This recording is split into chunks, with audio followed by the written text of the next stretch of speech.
Les hommes et les femmes du royaume du Sin avaient décidé de se séparer et de vivre différemment.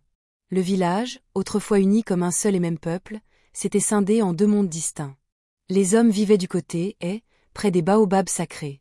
Les femmes vivaient du côté ouest, près des champs d'arachides. Entre eux, un large chemin rouge les séparait, telle une cicatrice chaude sur la terre du Sin. Pourtant, il n'en avait pas toujours été ainsi. Autrefois, les familles vivaient ensemble dans leurs cases rondes en banco, partageant le même feu, le même bol de mil, les mêmes histoires racontées sous la lune par les anciens. Mais cette époque était révolue. Les hommes, harassés, revenaient au village le cœur lourd et défoulaient leur frustration sur leurs épouses. Les cris résonnaient autour des enclos à bétail. Les femmes, ne pouvant plus supporter, se défendirent comme elles le pouvaient. Certaines ajoutaient des feuilles de ndoxum, sin dans les repas. D'autres utilisaient des racines amères. Certaines, trop effrayées pour agir, souffraient en silence jusqu'à ce que leur corps les abandonne. Les hommes se rassemblèrent alors sur grande place du village, près du fromager où l'on tenait les palabres, et se plaignirent que leurs femmes ne faisaient rien.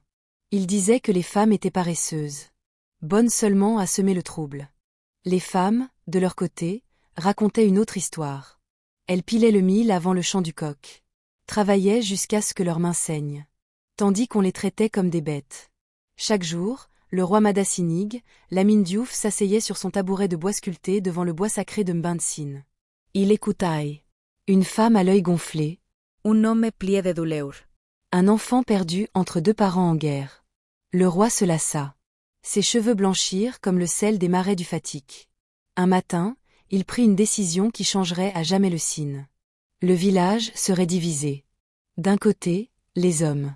De l'autre, les femmes. La loi serait absolue. Celui qui oserait passer dans l'autre groupe mourrait. Homme ou femme. La suite dans la partie 2.